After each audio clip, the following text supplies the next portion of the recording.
Beh, invito tutti a partecipare ai laboratori di fabbricazione digitale legati al Carnevale di Venezia che svolgiamo qui al Fab Lab di Venezia presso il Parco Scientifico Tecnologico Vega. Potete costruire dei mini me con le stampanti 3D, far volare i droni,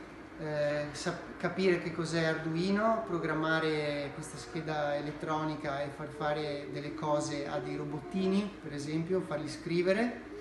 fino addirittura a entrare dentro un piccolo videogioco.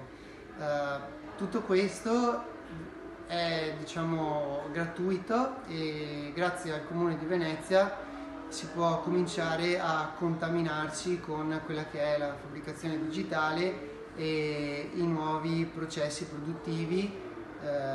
legati appunto all'utilizzo di macchinari a basso costo che qui a Fab Lab Venezia mettiamo a disposizione di tutti i nostri tesserati, delle aziende e ovviamente con particolare attenzione anche ai bambini che sono il futuro, insomma.